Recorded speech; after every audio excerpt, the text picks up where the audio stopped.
Selamat siang dan salam sejahtera untuk kita semua. Yang terhormat Dekan beserta segenap Wakil Dekan Fakultas Kedokteran Universitas Brawijaya. Yang kami hormati pemateri kita pada hari ini yaitu yang terhormat Bapak Profesor Insinyur Antariksa Magister Engineering PhD dan pemateri kita yang kedua yaitu Bapak Farid Zudianto SH serta para tenaga pendidik Fakultas Kedokteran Universitas Brawijaya yang berbahagia. Puji syukur, Alhamdulillah, marilah senantiasa kita haturkan kehadirat Allah Subhanahu wa Ta'ala atas limpahan rahmat, taufik, serta hidayah dan inayahnya pada kita semua. Sehingga pada hari ini, Kamis 17 Juni 2021, kita dapat berkumpul pada Zoom meeting dalam acara sosialisasi beban kinerja dosen dan update sister Fakultas Kedokteran Universitas Brawijaya. Sebelum acara dimulai dan agar acara berjalan dengan lancar, marilah kita membacakan bacaan basmalah bersama-sama. Bismillahirrahmanirrahim. Bismillahirrahmanirrahim. Acara pertama telah kita lalui dan acara selanjutnya yaitu laporan Ketua Panitia Pelaksana. Kami persilakan kepada yang terhormat Dr. Tita Haryanti MKes, disilakan. Terima kasih. Assalamualaikum warahmatullahi wabarakatuh. Waalaikumsalam warahmatullahi wabarakatuh. Yang terhormat para narasumber Prof. Antariksa dan Pak Farid, juga Ibu Moderator Dr. Delia, para pimpinan di Fakultas Kedokteran serta panitia penyelenggara acara, dan yang saya muliakan para hadirin peserta Miniloka. Dengan mengucap syukur Alhamdulillah, mari kita bersama-sama memanjatkan puji syukur kehadirat Allah Subhanahu wa Ta'ala yang telah melimpahkan nikmat dan karunia-Nya, sehingga pada kesempatan kali ini kita masih diberi rahmat dan dengan penuh kebahagiaan, hingga kita bisa berkumpul bersama-sama dalam keadaan sehat dan dapat menghadiri acara sosialisasi BKD dan update sister di lingkungan Fakultas Kedokteran Universitas Brawijaya. Salawat dan salam senantiasa kita panjatkan kepada Nabi besar Muhammad SAW, karena beliaulah suri tauladan kita dalam berakhlakul karimah, dan beliaulah Khatimul Anbiya, penyempurna ajaran Islam sebagai rahmatan lil alamin. Saya sebagai Ketua Panitia sangat berterima kasih atas waktu yang diluangkan untuk menghadiri acara roadshow hari ini. Para narasumber yang pastinya memiliki acara yang sangat padat dapat hadir di tengah-tengah kita. Juga terima kasih kepada seluruh peserta serta panitia. Saya berterima kasih sekali atas kerja kerasnya hingga acara ini terselenggara dengan baik. Peserta hari ini dihadiri oleh 400 dosen yang terdiri dari 176 dosen PNS, 105 dosen non-PNS, 99 dosen perjanjian kerja, dan 15 dosen purna dengan perjanjian kerja. Kami berharap agar sosialisasi tentang PKD hari ini akan menambah pengetahuan para dosen agar lebih mudah saat melakukan evaluasi kinerja yang direncanakan akan dilaksanakan 2 kali setahun. Harapan itu insya Allah akan terjawab pada mini seminar yang Bapak Ibu hadiri. Selamat mengikuti acara, semoga bermanfaat. Wassalamualaikum warahmatullahi wabarakatuh. Waalaikumsalam warahmatullahi wabarakatuh. Baik, terima kasih kami ucapkan kepada Dr. Tita Haryanti MKes atas sambutannya selaku Ketua Panitia pada hari ini. Selanjutnya adalah pembukaan dan sambutan dari Wakil Dekan Bidang Umum dan Keuangan Fakultas Kedokteran Universitas Brawijaya. Kepada yang terhormat Dr. Masrurah Rahayu MKes, kami persilakan.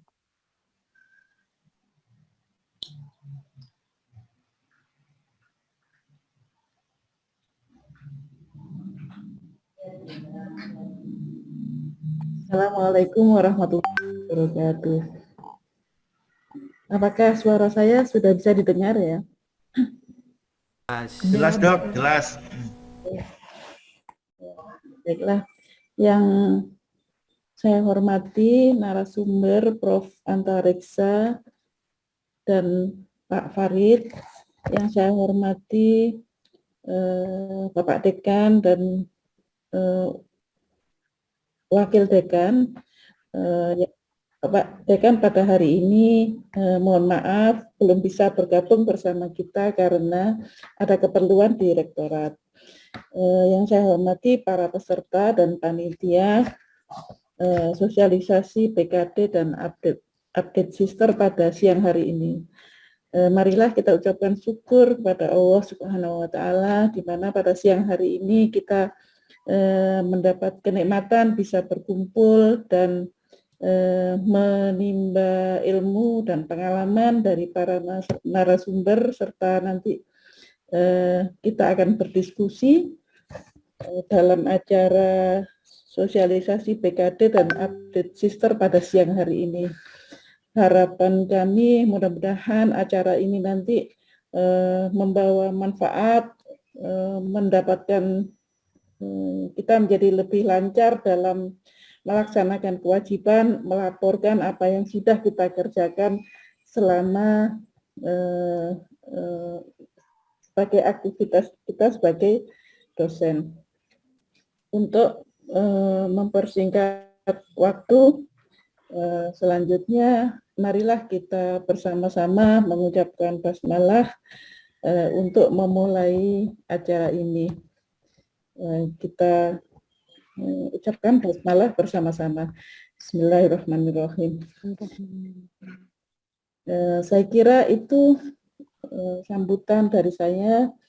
Selanjutnya nanti kita ikuti acara berikutnya sampai nanti ada setelah 2 pemateri nanti mudah-mudahan acara bisa berjalan lancar dan mendapat ridho Allah Subhanahu wa Ta'ala.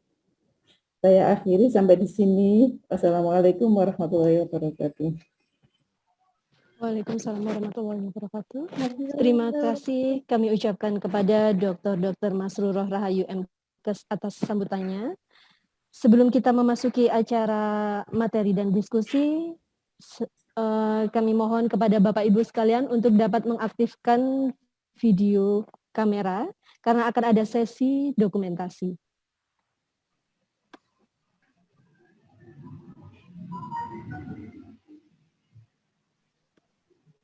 Kita mulai dari slide pertama. 1, 2, 3.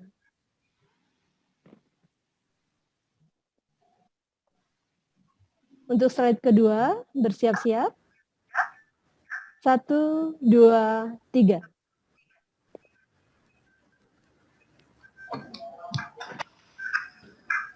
Slide ketiga.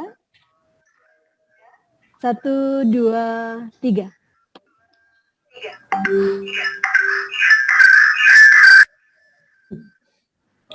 Untuk selanjutnya slide keempat. 1, 2, 3.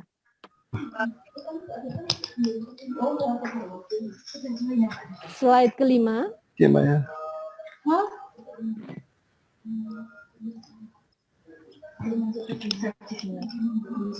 Tidak putusin. Iya. Lima kok ono ya. Slide kelima. 1, 2, 3. Untuk slide ke-6, selanjutnya 1, 2, 3. Slide ke-7, 1, 2, 3.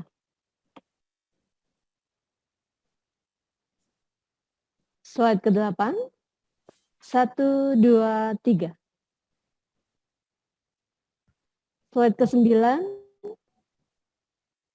1, 2, 3. Dan slide yang terakhir, slide 10, 1, 2, 3.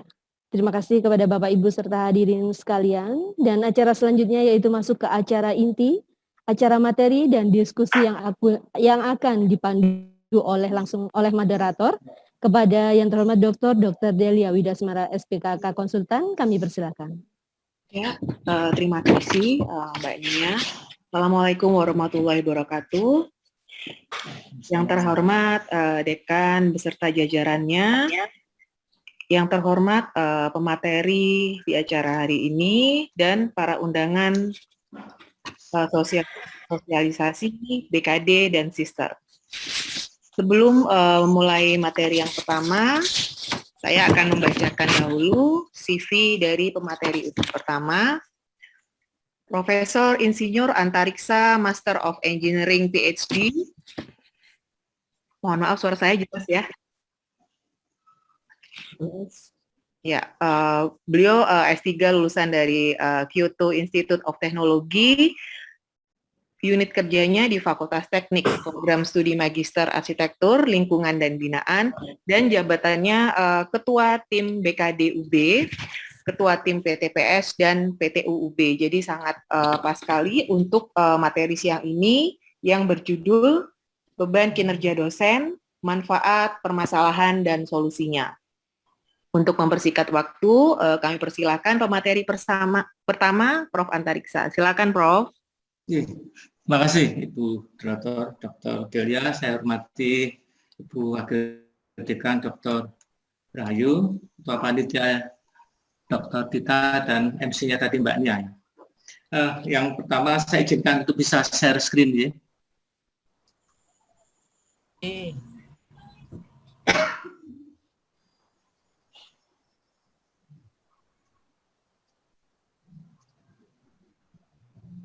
Sudah kelihatan? Belum. Hampir lah ini. Sampun, Prof.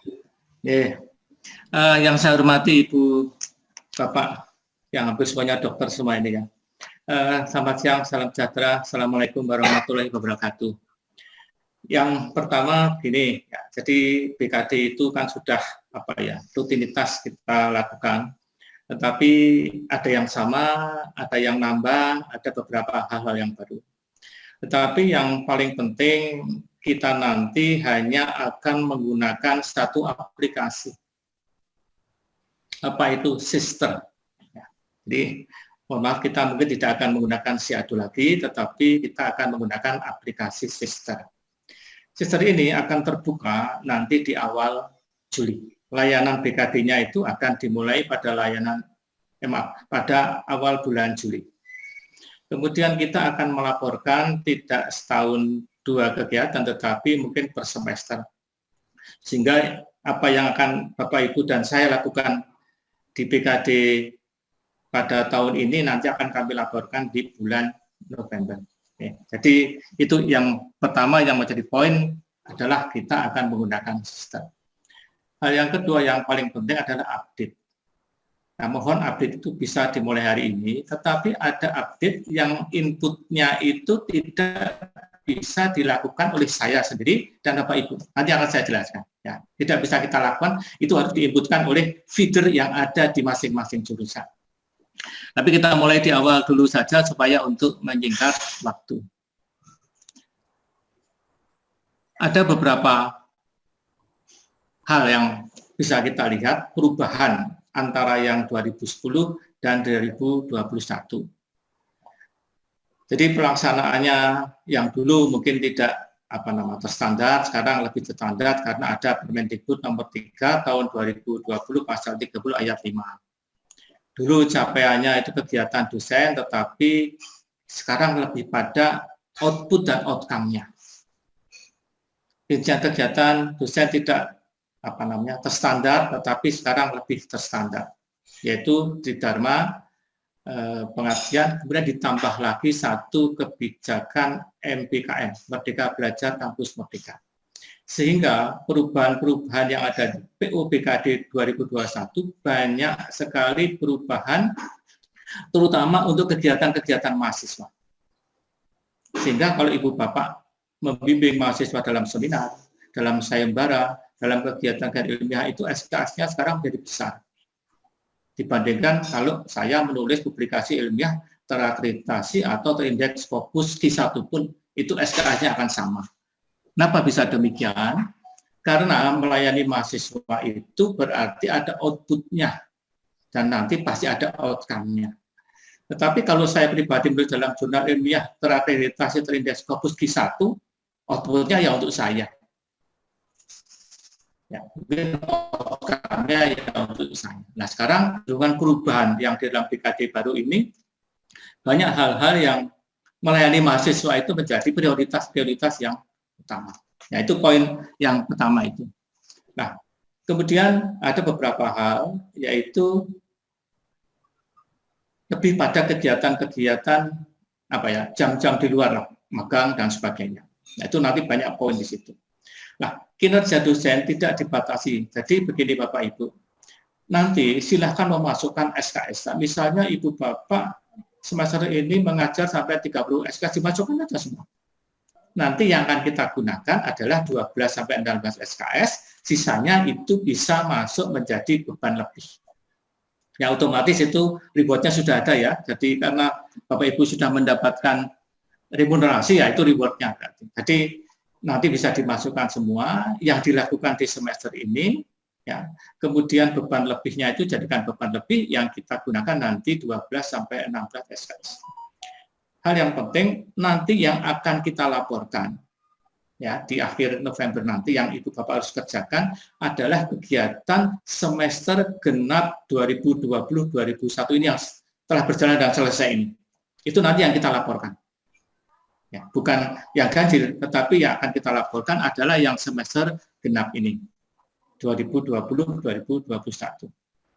Nah, kemudian ada hal yang baru lagi.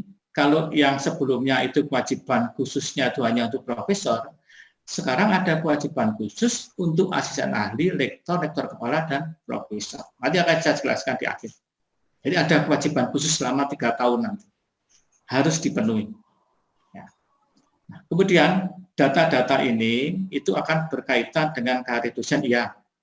Karena dokumen-dokumen yang Ibu Bapak uploadkan di dalam sister, itu nanti bisa digunakan untuk SKP, bisa digunakan untuk serdos yang akan serdos, bisa digunakan untuk BKD, dan bisa digunakan untuk PAK, dokumennya.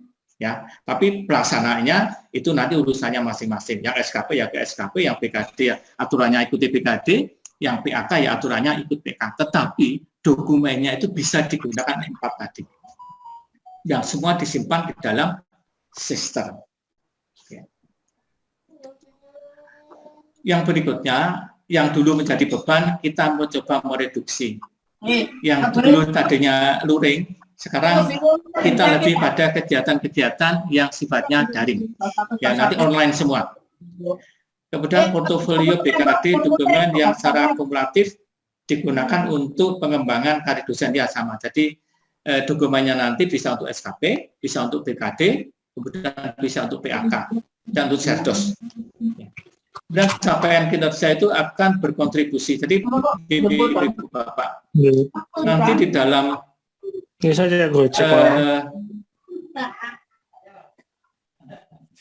nanti di dalam BKD ini ada beberapa poin di dalam rubrik itu yang nantinya berkaitan dengan indikator kinerja universitas, umum bagi perguruan tinggi. Jadi semua nanti akan berkaitan dengan itu. Ya, semua kegiatan itu berkaitan dengan indeks kinerja utama. Nah, kemudian nanti kita akan melaporkan biasanya kalau yang dulu itu ada yang, karena begini, ada beberapa PT itu tidak melaporkan, tapi kita rajin melaporkan tiap tahun. Nah, nanti bulan November kita akan melaporkan ini. Kemudian PT memberikan, ya itu sudah tadi saya jelaskan bahwa remunerasi sudah diberikan karena ada kelebihan-kelebihan beban tadi.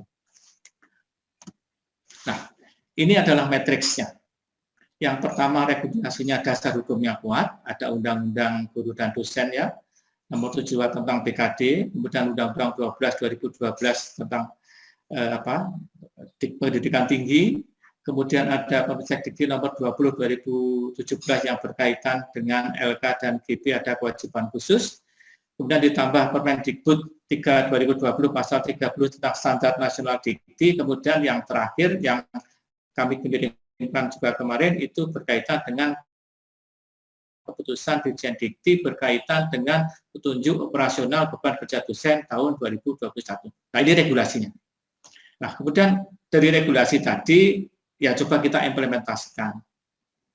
Ya, itu yang pertama berkaitan dengan standar dan jaminan mutu PKD, kemudian implementasi kebijakan berkaitan dengan Merdeka Belajar Kampus Merdeka, kemudian diharapkan pencapaian indeks kinerja dosen tadi akan menunjang indeks kinerja fakultas, akan menunjang indeks kinerja utama perguruan tinggi. Jadi semakin banyak kegiatan Bapak Ibu akan menunjang fakultas, kontraknya dengan universitas, nanti universitas akan berkaitan dengan dikti. Ya.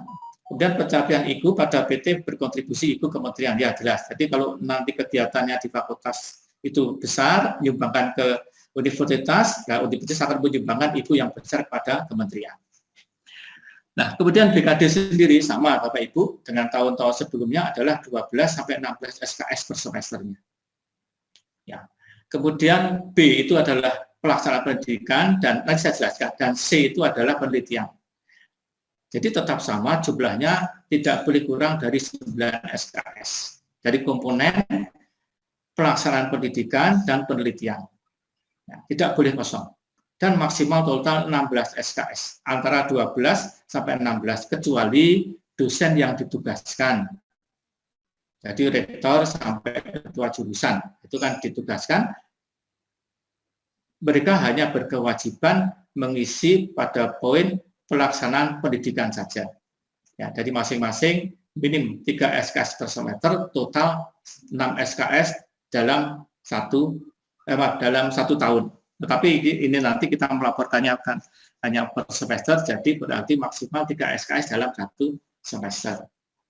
Nah, dosen dengan tugas tambahan tadi, rektor dari ketua jurusan, itu hanya melaksanakan poin B, yaitu pelaksanaan pendidikan yang 3 SKS. Sehingga CDE-nya itu boleh kosong. Ya, jadi maksimum semua total 16 SKS per semester. Jadi kalau misalnya ada dosen ditugaskan kemudian dia lebih dari 3 SKS, 5 SKS, ya nggak apa-apa. Tetapi minim 3 SKS. Kemudian maksimum untuk sub-unsur pelaksanaan pendidikan pengajaran adalah 12 SKS. Jadi untuk pendidikan dan pengajaran 12 SKS. Kemudian kita laporkan, kewajiban khususnya nanti ada kewajiban khusus asisten ahli, ada kewajiban khusus untuk lektor, ada kewajiban khusus untuk lektor kepala, dan ada kewajiban khusus untuk guru besar yang berbeda-beda. Dan kewajiban khusus ini tidak ada kaitannya dengan SKS. Jadi tetap 12-16 dipenuhi, ditambah kewajiban khusus. Itu nanti dihitung jumlahnya. Nanti yang di akhir saya jelaskan. Jadi kewajiban khususnya itu berbeda antar setiap jenjang jabatan fungsionalnya. Ya, syaratnya untuk asisten ahli apa, kemudian sampai ke guru besar. Nah, ini adalah tahapan-tahapannya bahwa apa yang kita lakukan adalah mencakup seluruh kegiatan di dalam Tridharma. Unsur-unsurnya itu kita ngikuti yang ada di petunjuk operasional PAK, tetapi ada tambahan-tambahan yang berkaitan dengan Merdeka Belajar Kampus Merdeka. Mengutamakan melayani mahasiswa. Memberi penghargaan kegiatan yang sesuai dengan indikator kinerja utama perguruan tinggi tadi. Nanti ada 8 ya indikatornya, nanti saya jelaskan di akhir. Nah, ini adalah jumlahnya. Nanti yang A itu pendidikan, jadi formal mendapat gelar doktor, spesialis itu pendidikan. Yaitu ada 2 butir di sana. Kemudian di pelaksanaan pendidikan, mengajar, membimbing, dan lain, itu ada 14 butir, B. Kemudian di pelaksanaan penelitian yang C, itu ada 19 butir. Kemudian yang di D itu pelaksanaan pengabdian pada masyarakat, ada 7 butir. Kemudian yang terakhir, yang E itu adalah pelaksanaan penunjang, ada 10 butir. Dan masing-masing itu ada sub-subnya. Ya. Mungkin Bapak Ibu sudah bisa melihat di dalam surat edaran Dirjen tadi, itu bisa dilihat di dalam rubriknya. Jadi kalau poin 1 ada 2 itu apa? Poin B itu ada 14, lalu sub-subnya apa di dalam? Itu sudah ada semua. Nah, semua nanti akan berkontribusi pada capaian IGU perguruan tinggi. Nah, semakin banyak berarti indikator kinerja universitas akan semakin baik. Karena kegiatan kita semakin banyak, maka baik untuk fakultas sumbangannya banyak, mungkin IGU-nya ke PT juga akan lebih tinggi. Sehingga sumbangannya IGU PT ke kementerian juga akan lebih tinggi lagi. Sehingga kalau nggak salah saya membaca, kalau banyak kegiatan berarti dana yang dikucurkan ke PT kita akan lebih besar juga dibanding IGU yang sedikit dan kecil. Nah, ini adalah rubrik BKD tahun 2021. Ini ada semua di dalam rubrik yang sudah kami kirimkan ke Ibu Bapak di dalam keputusan Menteri itu. Jadi ini di poin B adalah pelaksanaan pendidikan, mengajar, membimbing. Yang warna-warna itu ada tambahan-tambahan baru rubrik dari mereka. Nah, di sini sebelah kanan itu ada SKS. Kenapa kok ada 0,25 sama 1? Berarti di poin 4 itu ada berapa butir? Butir pertama nilainya sekian, kedua dan itu ada semua di sana. Karena kami tidak bisa memasukkan semuanya. Nanti kalau kami masukkan berarti di poin 4 itu ada 4 kegiatan yang SKS-nya 0,25, 1 sampai 1,33 dan sebagainya. Ya, jadi ini range-nya saja. Di dalam butir tadi ada SKS-nya 3 sampai 6 dengan macam-macam kegiatannya. Yang poin B ini ada 14, yang isinya adalah kegiatan pelaksanaan pendidikan, yang berarti 14 ini. Ya. Nah, tambahan-tambahannya dari dikti berkaitan dengan Merdeka Belajar yang ada warna-warnanya. Nah, memang sekarang banyak kegiatan yang membimbing mahasiswa itu SKS-nya jadi tinggi-tinggi dibanding kegiatan-kegiatan yang membimbing disertasi itu hanya 0,3 kalau nggak salah, atau 1,33 barangkali, kecil sekarang. Pembimbing tesis skripsi itu kecil-kecil sekarang. Tetapi kegiatan-kegiatan yang melayani kemahasiswaan, itu SKS-nya jadi besar-besar semua. Ya, jadi ini yang poin B ya, Bapak Ibu ya, yang poin mengenai pelaksanaan pendidikan. Kemudian yang C adalah penelitian. Itu menghasilkan karya ilmiah. Nah, ini poinnya banyak, maka range-nya SKS-nya 2,5 paling kecil, yang paling besar adalah 10 SKS. Ya, kita ambil saja yang paling kecil dan paling besar, paling kecil, paling besar. Di untuk masing-masing kegiatan-kegiatan tadi. Ya, jadi poin-poin yang warna biru ini adalah yang menambahkan, bahkan di sini menulis buku saja untuk SD, SMP itu juga diperbolehkan, dan itu hukumnya besar, 5 SKS kalau tidak salah. Ya, jadi ini adalah pelaksanaan penelitian C, ada 9 butir. Oke. Ini adalah yang D, yang pengabdian kepada masyarakat ada 7. Nah, di dalamnya ada sub, yang 1 ada sub-subnya sehingga 3 sampai 10, kemudian yang nomor 2 itu ada beberapa 2 sampai 10. Itu nanti bisa dipersani di dalam rubriknya PO PKD yang baru tadi. Nah, jadi ini pelaksanaan pengabdian masyarakat ada 1 sampai 7 butir. Yang di masing-masing itu ada sub-sub butir-butirnya yang masing-masing mempunyai SKS. Ini adalah yang poin E untuk pelaksanaan penunjang. Jadi kalau ada kepanitiaan, apapun itu nanti akan masuk ke dalam kegiatan penunjang tugas dosen. Menjadi anggota dalam satu panitia, menjadi anggota panitia dalam badan lembaga pemerintah, lokal, kemudian daerah, nasional, internasional, itu nanti SKS-nya berbeda-beda. Menjadi anggota profesi, dan sebagainya, dan sebagainya. Jadi ini kegiatan penunjang yang isinya ada 10 butir, yang masing-masing nanti ada sub-butir-sub-butirnya. Jadi di sini kan menulis buku pelajaran SLTA ke bawah, besar toh SKS-nya 5. Ya. Ya, jadi ini adalah kegiatan untuk penunjang. Nah, ini bagaimana yang rubrik tadi coba ditransformasikan ke 8 indikator kinerja utama perguruan tinggi. Ada 8 ya. Yang pertama berkaitan dengan kualitas lulusan itu adalah lulusan mendapat pekerjaan, kemudian mahasiswa dapat pengalaman di luar kampus, ini magang dan sebagainya, kegiatan-kegiatan itu yang membutuhkan SKS besar, kemudian kualitas dosen dan pengajaran, dosen berkegiatan di luar kampus, praktisi mengajar di dalam kampus, hasil kerja dosen digunakan masyarakat dan mendapat rekognisi internasional. Kemarin pada sosialisasi di Ambon, kalau salah, pernah ditanyakan bagaimana kalau ada dosen mengajar di kampus lain. Selama itu ditugaskan oleh pimpinan, itu bisa, boleh. Pimpinan universitas atau pimpinan fakultas itu bisa dilakukan. Selama itu ditugaskan. Kemudian kualitas kurikulum. Program studi bekerjasama dengan mitra kelas dunia. Kelas yang kolaboratif dan partisipatif. Program studi berstandar internasional. Nah, jadi ini 8 IKU, indikator kinerja utama PT yang nanti akan berkaitan dengan rubrik BKD kita. Nanti saya jelaskan setelah ini, Bapak Ibu. Papa dulu ya, boleh? Nah, yang sebelah kiri itu nomor 1 itu adalah indikator kinerja utamanya yang poin pertama. Karena lulusan ya, berarti kan sudah kita tidak bahas. Kemudian yang indikator kedua, presentasi lulusan. Semakin banyak jumlahnya, semakin bagus. Semakin banyak yang membimbing KKN, Nah, semakin bagus. Semakin banyak yang membimbing kegiatan kemahasiswaan, berarti kan semakin tinggi juga.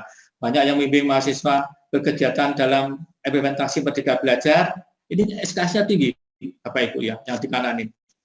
Karena melayani tadi, ada perubahan besar di dalam BKD baru itu, justru yang melayani kegiatan mahasiswa itu SKS-nya besar. Ya. Jika kalau ini jumlahnya banyak di tingkat fakultas, berarti akan mendukung indeks kinerja utamanya. Nah, yang BB ini masuk ke dalam pelaksanaan pendidikan. Tadi ya B ya, jadi pelaksanaan pendidikan. Di butir 3 isinya ini, pelaksanaan pendidikan di butir 6 isinya ini, di pelaksanaan pendidikan di butir 13 isinya seperti ini. Nah, SKS-nya itu besar. Karena apa? Melayani mahasiswa, melayani kegiatan mahasiswa di luar. Apalagi kalau internasional, itu bisa sampai 20 kalau nggak salah SKS-nya. Oke. Nah, kemudian ini di indeks kinerja utama yang ketiga, masih di poin B ya, di pelaksanaan pendidikan, tetapi ada satu yang paling bawah itu masuk kegiatan pengabdian pada masyarakat. Jadi membimbing kegiatan mahasiswa, mengikuti kegiatan data sharing, kemudian membimbing mahasiswa berkegiatan dalam implementasi MB kampus KM, kampus Merdeka misalnya, itu tinggi 2-10 SKS. Kemudian dosen dengan pengalaman kerja, maka SKS-nya juga besar.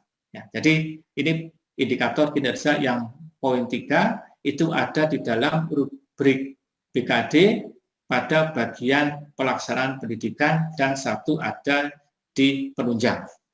Ya, ini nomor 3.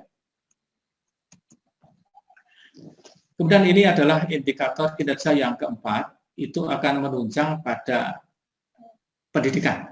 Ya, bukan kalau yang B pelaksanaan pendidikan, yang adalah pendidikan, jumlah dosen. Kalau jumlah doktornya banyak, ya otomatis akan mendukung. Kan gitu. Jumlah spesialisnya banyak, dia akan mendukung indikator kinerjanya untuk poin A-nya. Kemudian yang B, jumlah dosen melakukan kegiatan pengembangan untuk mengikuti kompetensi. Itu dihitung jamnya. Semakin tinggi jamnya, 160 jam misalnya, maka SKS-nya bisa 12. Kalau yang terkecil itu 0,15 itu kalau hanya 10 sampai dengan 30 jam. Kemudian sertifikasi profesi. Kalau dapat internasional itu bisa 10 SKS-nya. Tetapi kalau nasional bisa 6 EKS. Kemudian merekrut dosen dengan pengalaman kerja di kategori organisasi yang diakui kependidikan. Jadi semua kegiatan Bapak Ibu nanti itu harus diakui Kementerian Dikbud. Ya, mau sertifikasi, kemudian mau asosiasi profesi itu yang diakui oleh Kemendikbud. Maka itu nilainya bisa 6 sampai 10 SKS. Kemudian yang indikator kinerja kelima itu masuk di poin C adalah penelitian. Jadi kalau melaksanakan penelitian atau hasil pemikiran yang diseminarkan, didiseminasikan itu kalau buku referensi misalnya itu SKS-nya 10, monograf 5 SKS. Book chapter 3,75, internasional, yang nasional 3,5. Kemudian menulis dalam jurnal. Coba Ibu bisa melihat Bapak Ibu, ini hanya 10 SKS. Bereputasi. Internasional itu hanya 7,5, terakreditasi itu 6,25, kemudian yang paling kecil adalah jurnal ilmiah yang ditulis dalam bahasa resmi PBB, namun tidak memenuhi syarat di atas, maka SKS-nya 2,5. Nah, ini masih di poin C penelitian. Kemudian kalau bisa mengembangkan hasil inovasi, teknologi, tepat guna, paten, dan sebagainya, itu SKS-nya juga besar. Jadi 10 SKS. Nah, saya lanjutkan. Nah, ini masuk ke indikator kinerja yang nomor 5, masih di penelitian, ya, karena C poinnya, kalau melaksanakan hasil pemikiran yang diseminarkan, itu juga dihargai yang internasional, itu 7,5, karena terindeks Scopus dan Simagu misalnya, kemudian internasional terindeks Scopus misalnya hanya 6,2, dan seterusnya. Ya. Hasil penelitian pemikiran yang dijadikan dalam surat kabar pun juga akan ada penilaian sebesar 0,25. Ya. Jadi bisa. Jadi kalau Ibu Bapak menulis surat kabar atau majalah, itu juga bisa diakui, masuk di poin C malah sekarang, di penelitian, bukan di penunjang. Jadi hasil penelitian pemikiran yang disajikan dalam koran, majalah, didiseminasikan itu masuk ke poin penelitian malah di sini. Dulu kan masuk ke penunjang. Itu nilainya 0,25 SKS-nya. Oke. Ini masih di poin penelitian dan di poin jadi indeks kinerja kelima ini ada bagian yang masuk ke penelitian, ada juga yang masuk di dalam pengabdian. Kalau membuat rancangan dan karya teknologi yang digunakan di perusahaan-perusahaan atau multinasional atau BUMN, maka bisa sampai 20 SKS. Atau perusahaan lainnya bisa 10 SKS. Kemudian melaksanakan pengembangan hasil pendidikan dan penelitian yang dapat dimanfaatkan masyarakat, itu 2-10 SKS. Kemudian berperan aktif dalam pengelolaan jurnal ilmiah. Besar ini, kalau Bapak Ibu jadi mengelola jurnal internasional, ya, itu bisa 2-10 SKS. Yang nasional 1,5 dihargai sekarang. Dulu kecil-kecil SKS-nya. Jadi kalau berperan aktif dalam pengelolaan jurnal, mau redaksi, peer review dan sebagainya, ini bisa dihargai di sini dan masuk di dalam poin D, yaitu pengabdian.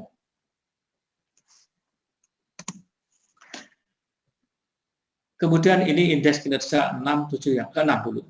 Ini masuk di poin penunjang.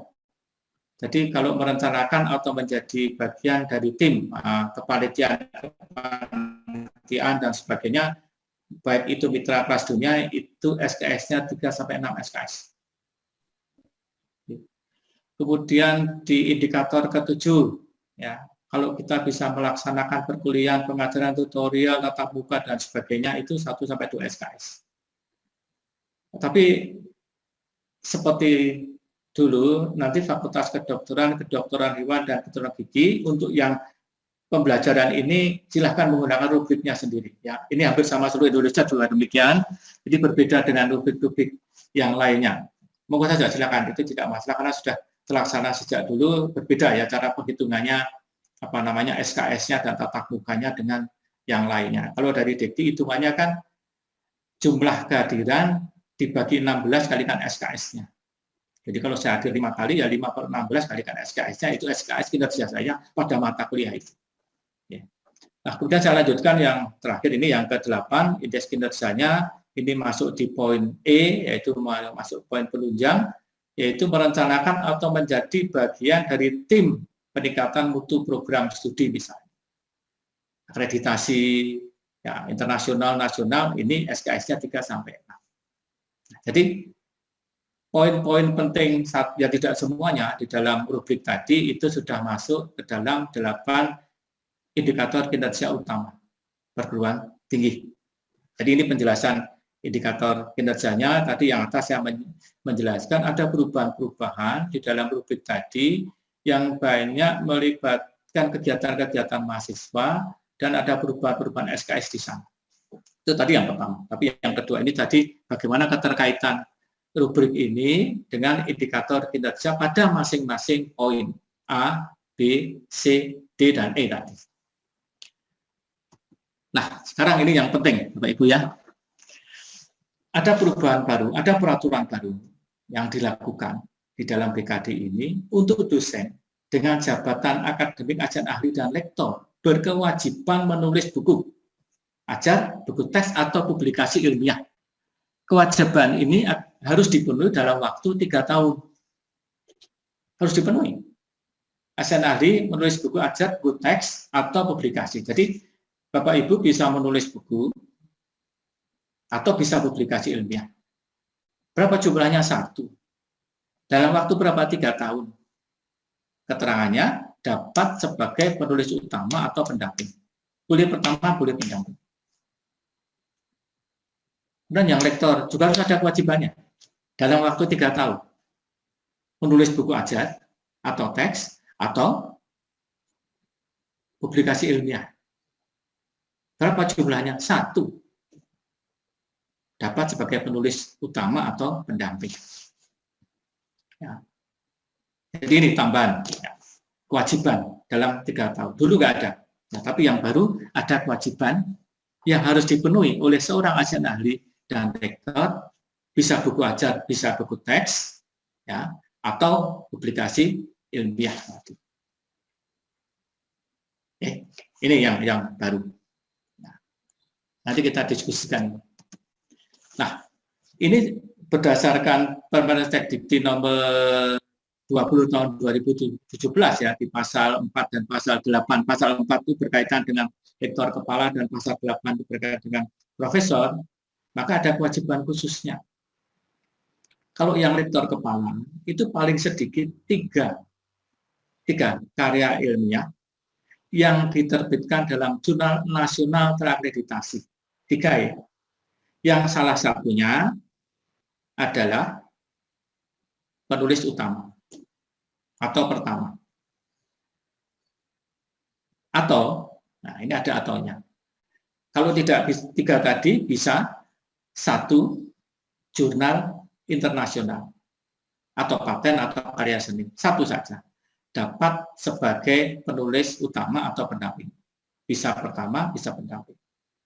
Ya, tapi saya rasa kalau di kedokteran mungkin tidak sulit ya, karena semua itu basicnya riset, berarti kan publikasinya banyak ya, tapi di tempat-tempat lain itu kadang-kadang juga sulit juga ya, ada satu program studi, ada guru besarnya, tetapi dia tidak punya S2 atau S3 gitu. Nah, itu kan juga harus dipikirkan juga ya, ada di tempat itu. Ya. Kemudian yang guru besar, nah ini ada syarat baru, menulis buku atau buku teks dan ya, bukan atau loh. Jadi wajib ini buku ini, baik buku teks, buku ajar dan sebagainya silakan, dan paling sedikit 3 karya ilmiah yang diterbitkan dalam jurnal internasional. Jadi yang guru besar, 1 buku ditambah 3 tadi, yang dari 3 tadi salah satunya itu harus penulis utamanya. Nah, atau kalau 3 tadi nggak bisa dipenuhi atau hanya 1-2, itu bisa 1 jurnal internasional bereputasi. Ya, dapat sebagai penulis utama atau pendamping. Atau paten atau yang lainnya. 1. Jadi buku wajib yang buku tadi dalam 3 tahun. Ya, ditambah 3 jurnal internasional yang salah satunya adalah penulis utama atau pertama, atau 1 jurnal internasional, atau paten, atau karya-karya monumental yang lain. Jadi buku itu wajib. Yang ini harus kita pikirkan. Nah, sekarang saya kembali ke masalah buku ini ya. Sebenarnya waktu kami, sebenarnya ini saya sampaikan ke universitas yang barangkali atau mungkin lewat yang lain. Alangkah baiknya kalau ini ada hibah. Ya, hibah menulis buku ya.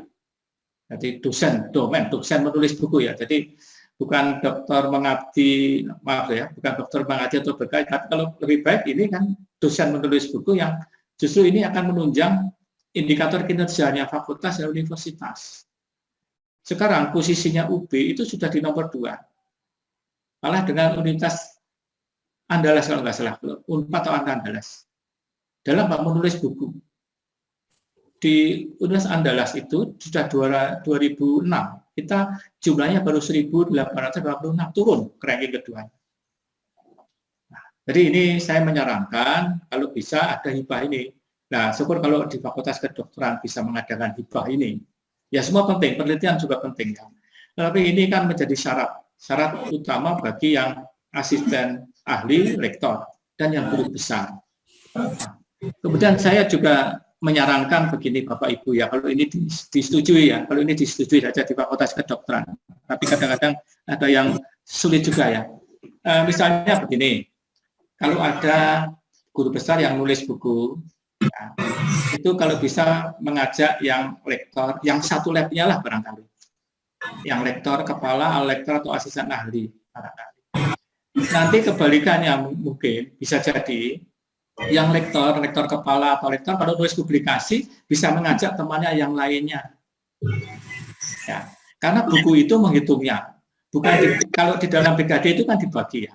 Tapi kalau di dalam indeks kinerjanya itu tidak. Jadi kalau 1 buku ditulis oleh 3 orang, ya dapatnya 3. 1 buku ditulis oleh 10 orang, ya dapatnya 10. Nah, di dalam perhitungan PAK BKD berbeda. Tapi untuk indeks kinerja kan bagus. Nah, itu saya menyarankan kalau bisa gimana caranya ini agar bisa terpenuhi yang asisten ahli, yang lektor dan guru besar tadi. Apa yang asisten ahli kalau nulis bisa mengajak yang guru besar menjadi bagian dari bukunya, kan tidak harus menulis pertama. Dan yang publikasi juga. Misalnya ini salah satu mengatasi ya. Karena waktunya 3 tahun itu kan juga cepat, kalau kita terlalu mengandalkan hal-hal apa yang di dalam UB Press itu kan juga bermasalah. Ada beberapa yang mencoba memasukkan juga ditolak. Ya, di UB Press itu syarat 70% harus buku ajar. Padahal permasalahannya di PAK itu banyak yang dikembalikan karena buku-buku itu bukan buku referensi atau monograf, tapi dia buku ajar. Nah, kalau buku ajar kan masuknya di pendidikan, tidak bisa masuk di penelitian. Nah, itu menjadi masalah. Kalau ini bebaskan saja. Kalau memang mau buku ajar atau buku referensi, ya, atau mungkin monograf, ya silakan saja. Tetapi jangan sendirian menulisnya. Kalau bisa bertiga, berempat, dan selanjutnya. Ya, jadi ini menjadi poin penting di sini karena ini menjadi syarat utama dalam waktu 3 tahun dan mohon nanti Ibu Bapak yang berkepentingan di FK ini bisa memikirkan ini bagaimana nanti yang asisten ahli, yang lektor, dan yang guru besar gitu. Kalau lektor kepala memang tidak diwajibkan karena dia mau ke guru besar kan targetnya publikasi internasional, bereputasi dan internasional. Nah, gitu. Tetapi alangkah baiknya kalau penulisan ini bisa mengajak yang lainnya sehingga bisa lebih bagus. Nah, ini saran saya, Bapak Ibu ya. Nah, sebenarnya kalau UB bisa ada hibah buku, menulis buku untuk dosen itu alangkah baiknya, atau hibah buku untuk profesor misalnya begitu, nanti dia biar memilih saja, memilih buku atau memilih penelitiannya barangkali. Ya. Nah, kemudian ini yang penting lagi. Lalu 3 tahun itu ngitungnya seperti apa ya? Bagaimana caranya? Penilaian kewajiban khusus yang dilakukan setiap 3 tahun sekali. Ini dimulai sejak TMT-nya jabatan fungsional diterbitkan. Hingga tahun berikutnya secara berkelanjutan. Jadi misalnya begini, ada dosen TMT-nya itu per 1 November 2014, maka secara menghitungnya 3 tahun ya, 2014, 15, 16, 17. Dan 17, 18, 19, 20. Kemudian berikutnya 20, 2001, 22, 23. Berarti kewajiban khusus dosen tersebut harus terpenuhi di akhir tahun 2023 atau di semester genap 2023-2024 atau paling tidak di tahun 2023. Ya. Kalau misalnya TMT saya misalnya itu 1 April 2007, maka menghitungnya ya 2007 sampai 10, 10-13, 13-16, 16-19, 19-20, kemudian 21-24. Berarti kewajiban khusus saya harus terpenuhi nanti paling akhir di tahun 2024. Itu Bapak Ibu cara menghitungnya ya, 3 tahun nanti. Ya, harus terpenuhi nah, dalam waktu 3 tahun nanti. Ya. Nah, untuk memenuhi ketentuan tersebut, pelaporan kewajiban khusus ini tidak dinilai dengan satuan SKS. Beda dengan yang 12-16 SKS, nah itu dipenuhi dulu. Lalu kita baru memenuhi ini. Nanti mesinnya sistem itu otomatis kan. Kewajiban khusus akan mencatat otomatis langsung dalam waktu 3 tahun. Nah, ini muncul ada pertanyaan dulu waktu saya sosialisasi 1.4. Bagaimana Pak, kalau ada dosen, lektor kepala atau profesor yang setahun 2 tahun lagi pensiun misalnya. Jika sudah mau pensiun ya sampai waktu pensiunnya.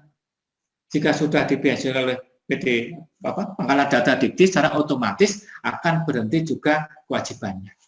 Ya sudah mengalir saja terus gitu. Dipenuhi atau tidak terpenuhi ya tidak apa-apa karena ini batas waktu pensiun otomatis dia akan berhenti di situ. Kewajiban khususnya akan berhenti. Ya, kalau misalnya nanti dalam waktu 2 dan 3 tahun lagi yang pensiun, maka ini jawabannya. Ya. Dan saya lanjutkan lagi. Nah, data itu yang Bapak Ibu input atau upload masukkan itu bisa langsung lewat Sister. Ada yang nanti saya jelaskan ya, ada lewat feeder PD Dikti, ada bisa lewat Sinta, Simlip Tapmas, dan sebagainya. Tetapi kalau kita mengambil dari Sinta dan Simlip Tapmas bisa, hanya nama judulnya saja. tetapi isi dokumennya Bapak Ibu harus mengupload. Tapi kalau kita lewat sister, kita bisa upload SK-nya, bisa kita upload buktinya, laporannya, dan sebagainya. Tetapi kalau kita ngambilnya dari Sinta, bisa, tapi hanya judulnya saja. Baik itu perintah dan pengabdian. Tetapi nanti bukti-bukti dokumennya, Bapak Ibu harus mengupload sendiri. Tapi yang saya lakukan ya lewat sister saja semua. Tapi ada teman-teman yang lewat sister juga, ya nggak apa-apa. Yang memang mereka banyak kegiatan penelitian, hibah-hibah, diki dan sebagainya, itu silahkan. Ya, jadi data itu pengisiannya bisa lewat sister, bisa diambil dari Sinta, bisa diambil dari Simpliptatmas. Nanti yang feeder dikti, PDDikti saya jelaskan setelah ini. Karena ini tidak bisa Bapak Ibu yang masukkan, harus feedernya. Dan kegiatan apa saja nanti saya jelaskan setelah ini. Nah, semua data itu diambil dari portofolio di sistem yang kita ambil. Nah, hanya pada 3 ini, ya, apa? Pengajaran, pembimbingan, menguji, itu akan diambil dari PDDikti yang sebelumnya telah dilaporkan PT menggunakan feeder. Nah, feedernya itu ada di mana? Di jurusan. Ini feedernya harus kerja keras nanti. Karena Ibu Bapak tidak bisa mengupload di pengajaran, pembimbing, dan pengujian, nggak bisa. Ibu Bapak tidak bisa mengupload SK mengajar, nggak bisa. Tidak bisa mengupload nilai UASnya, tidak bisa. Tidak bisa mengupload berita acara kehadiran, tidak bisa. SK pembimbing tidak bisa diuploadkan. Bukti cover, bukti abstraknya, bukti lembar pengajian tidak bisa. Menguji S1, S2, S3, menguji proposal, menguji seminar hasil, menguji disertasi, tesis, tidak bisa.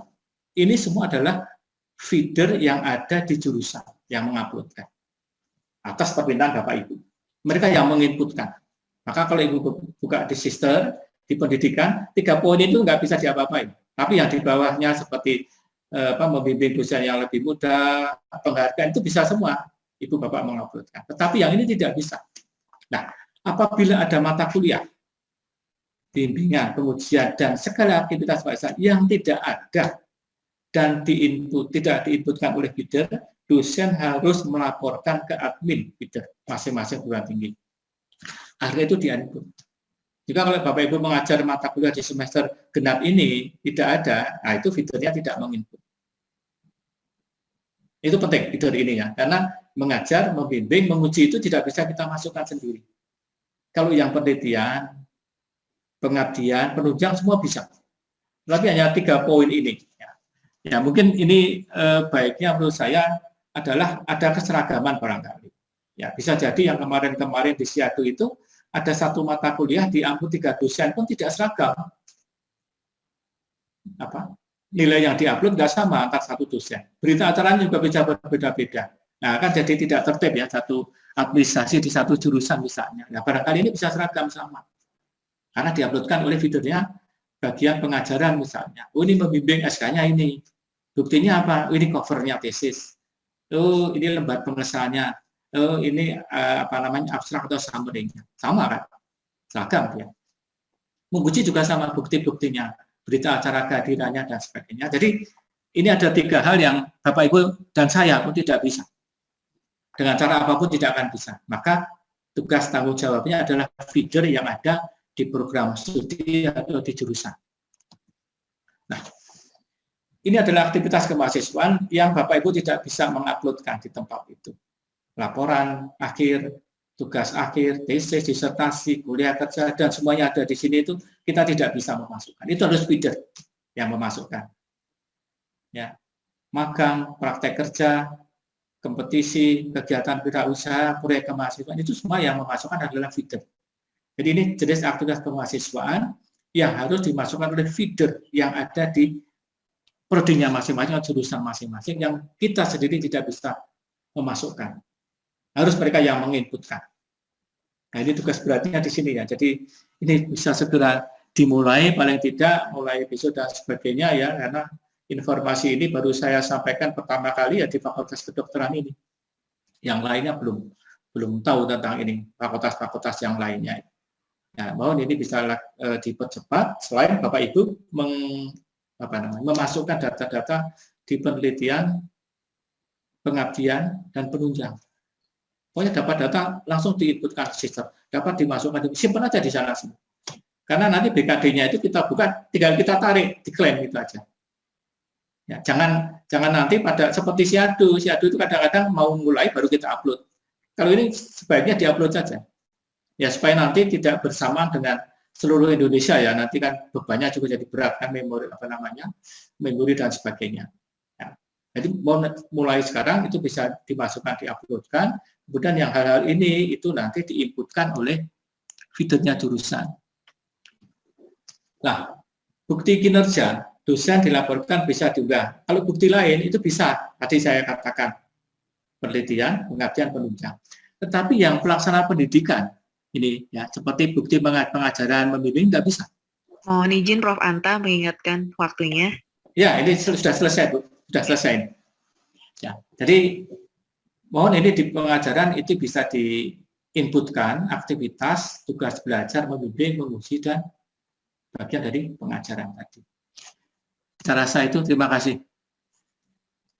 Ya, terima kasih Prof. Antariksa.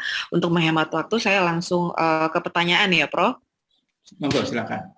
Ya, yang tadi file PUPAK sudah sudah di-send ya. Ini ada pertanyaan gini, Prof, dari Dr. Nani. Tadi dikatakan Prof. Antariksa hanya semester genap saja yang dilaporkan. Berarti semester ganjil tidak boleh masuk di laporan semester genap. Bagaimana kalau kegiatan lebih banyak di semester ganjil daripada semester genap? Apa boleh yang di semester ganjil dimasukkan di semester genap? Mohon penjelasannya. Ini berkaitan dengan saya kebetulan dari kulit ya, Prof. Jadi ganjil memang pas kuliahnya banyak, terus kemudian genap agak sepi gitu. Mohon penjelasannya, Prof. Terima kasih. Baik, terima kasih ya. Jadi begini. Kalau informasinya dari Dikti itu adalah yang diuploadkan adalah kegiatan Bapak Ibu yang dilaksanakan. Ya, dilaksanakan apa? Mengajar. Kecuali penelitian, pengabdian, dan penunjang barangkali itu bisa dimasukkan. Tetapi saya tidak tahu ya di situ ya, karena uploadnya itu kan yang diuploadkan yang sekarang, bukan menguploadkan yang semester sebelum-sebelumnya. Kalau di Siado mungkin ya, tetapi informasinya nanti yang dilaporkan adalah kegiatan yang dilaksanakan Bapak Ibu di semester genap ini. Ya, itu yang pertama yang harus diutamakan. Nah, kemudian asalkan begini, untuk memenuhi itu bukan jumlah banyak sedikitnya, tetapi kan kalau sedikit mengajarnya kan bisa diimbangi dengan penelitiannya. Yang penting di dalam satu penelitian dan pendidikan itu tidak boleh kurang dari 9 SKS. Nah, selama itu sudah terpenuhi 9 SKS, maka Bapak Ibu kan tinggal menambahkan yang pengabdian dan satu lagi penunjang. Ya, tidak harus 16 kan, bisa 13, bisa 12,5, bisa yang lain-lainnya ya. Sementara ini, yang informasi dari Bapak tadi coba akan saya tanyakan lagi, boleh nggak kalau yang tadi? Dulu bisa nggak? Karena sekarang di rubrik kita yang baru, itu tidak ada masa berlaku tadi. Kalau dulu ada masa berlakunya. Jadi kalau tidak, masa berlakunya 1 tahun. Kalau tidak bisa kita gunakan sekarang, bisa digunakan pada tahun berikutnya atau semester berikutnya. Tetapi POK yang baru, sama sekali, itu tidak ada masa berlaku. Coba Bapak Ibu Bersani, yang saya share dari kementerian itu. Dulu ada, tapi sekarang tidak ada. Nah, itu mungkin yang saya pegang di situ. Loh, berarti ini hanya dilaporkan kegiatan yang saat itu. Tapi nanti akan coba saya tanyakan. Ya, akan saya tanyakan Bapak nanti informasinya segera saya informasikan bagaimana kalau mengajar yang semester ganjil bisa dimasukkan misalnya gitu. Nah, kalau misalnya boleh ya ini saya informasikan. Kalau tidak boleh akan saya informasikan. Ya, itu aja Bu Dokter, teman-teman. Iya, terima kasih Prof. Antariksa. Pertanyaan yang berikutnya, waktunya 20 menit ya untuk seksi diskusi ini. Memohon info apabila anak bimbing PA ada yang ikut pertukaran pelajaran ke luar negeri, apakah bisa diklaim untuk BKD? Bila iya, apa saja data dukungnya? Dari Dokter Istri, Prof. Anta. Kenapa Bu? Mohon maaf, putus-putus suaranya Ibu. Oh, putus-putus ya? Sekarang sudah jelas, Prof? Ya. Sudah jelas? Sudah. Iya. Apabila anak bimbingnya ada yang ikut pertukaran pelajar ke luar negeri, apakah bisa diklaimkan untuk BKD? Kalau Jadi begini, data dukungnya ya apa? bisa. Ya, jadi begini Bu, selama dosen tersebut ditugaskan untuk membimbing si mahasiswa tersebut, ada buktinya, kemudian ada hasil dari mereka seminar dan sebagainya, monggo saja, itu bisa saja. Yang penting ditugaskan. Ya, jadi ada bukti penugasan dosen yang bersangkutan untuk membimbing mahasiswa dalam seminar, mau di luar negeri, mau nasional dan sebagainya, bisa, boleh saja. Asalkan ada surat yang menugaskan dosen tersebut membimbing si mahasiswa tersebut. Gitu, ya. Kalau untuk berwirausaha, Prof, data dukung apa yang bisa dipakai membimbing mahasiswa dalam berwirausaha? Ya, bukti-bukti yang bisa menjadikan bukti gitu. Yang pertama, ada surat menugaskan, si dosen tadi ditugaskan, foto itu kan juga bisa sebenarnya. Bukti-bukti foto atau bukti laporan. Bukti yang lain-lainnya juga bisa. Yang penting ada bukti bahwa si mahasiswa tadi melakukan kegiatan kewirausahaan. Ada bukti bahwa dosen tadi ditugaskan pimpinan untuk membimbing mahasiswa dalam berkewirausahaan. Nah, kira-kira produknya apa? Misalnya produknya sudah jadi produk apa ya, makanan atau batu-batan, ya sudah, itu bagian dari foto itu atau prosesnya itu bisa diuploadkan menjadi bukti. Oke. Oke, matur nuwun Prof Anta. Yang selanjutnya untuk poin Pengmas, Prof Anta. Oke. Pengelola jurnal di rubrik BKD tercantum hanya editor dan dewan redaksi. Untuk reviewer, apakah masuk di poin ini? Kalian Prof, untuk Pengmas sekarang kan online semua ya Prof ya. Ya, misalkan kita sosial. Suaranya terputus. Ya tadi di mute tadi. Misal sudah jelas Prof? Ya, sudah jelas Bu. Untuk Pengmas, misalnya kita menulis di website, tidak menulis di sekarang kan media online semua, kemudian memberikan edukasi di suatu platform, itu apakah bisa dijadikan BKD juga, Prof? Untuk bisa ya, Prof? Bisa. Ya, yang penting ada buktinya kan. Jadi itu ditugaskan untuk melakukan pengabdian, ada buktinya, lalu mungkin bisa di share screen dan sebagainya. Itu yang penting ada buktinya. Karena begini ya, saya ingin menjelaskan Ibu Pak yang lain, ini kan BKD, bukan angka kredit. Jadi yang dinilai itu adalah kinerjanya. Ada bukti, ya sudah selesai gitu loh. Ya, memang ada tempat lain itu agak begini ya, antar asesor itu kadang-kadang persepsinya tidak sama. Ya, satu tempat. Saya mengatakan bahwa kalau ini asesor itu harus mempunyai sifat asah, ase, asuh. Sehingga apa yang kita lihat, ya sudah kinerjanya. Yang bersangkutan mengatakan melakukan kegiatan pengabdian, mana buktinya? Ya sudah, kinerjanya kan di situ. Tidak perlu kita cari ini benar enggaknya di mana, ya itu nanti malah cari perkara kita nanti. Ya, jadi saran saya ya bisa saja, mau online bisa, mau yang lain-lain juga. Yang penting ada buktinya. Yang penting ada buktinya ya, Prof. Ya, bisa didokumentasikan dan ada buktinya. Ya, bisa dokumentasikan yang lainnya. Ya, kalau menjadi reviewer jurnal internasional tapi tidak tetap invited. Bisa saja, ya bisa saja invited. Ya nanti buktinya saja. Jadi biasanya begini, saya juga pernah, nanti biasanya Bapak Ibu diminta reviewer, nanti dapat penghargaan sertifikatnya atau bukti-bukti mereviewnya dan sebagainya, itu disimpan, jadikan dokumen. Itu bisa digunakan. Ya, bisa. Nanti masuknya di mana bisa, nanti bisa. Ada kok di dalam pengisian penunjang terutama itu bisa nanti jadi reviewer jurnal, reviewer tetap atau reviewer eksiden ya. Diminta dari jurnal ini, yang penting ada surat permintaannya ke Bapak, itu jadi bukti. Kemudian Bapak mereview artikel ini, ada buktinya. Biasanya kalau sudah selesai itu mereka mengirimkan terima kasih, lalu ada sertifikatnya biasanya begitu. Nah itu bisa jadi bukti. Bisa saja, monggo saja. Ya. Ya, siap. Pertanyaan dari Dr. Viera, untuk penugasan yang disebutkan dalam Kep Dirjen, Prof. Anta, adalah apakah SK pimpinan PT? Ngatan, Bu. Jadi gini ya, kalau semua SK pimpinan PT itu kan repotnya di Pak Rektor semuanya. Kalau saya kan bisa dekan. Ya, SK dekan juga bisa. Sudah pimpinan itu perguruan tinggi itu kan tidak harus rektor ya, jadi bisa dekan dan sebagainya. Kemudian mungkin bisa kaprodi yang lain-lain. Dulu saya di rubrik yang UB itu banyak mempertimbangkan. Nah, ini kan kalau terlalu ke Pak Rektor, ke Ketua LPM kan mempersulit. dosen-dosen tersebut untuk mencari tanda tangan SK dan sebagainya, apakah tidak sebaiknya paling tinggi dekan atau ketua jurusan misalnya.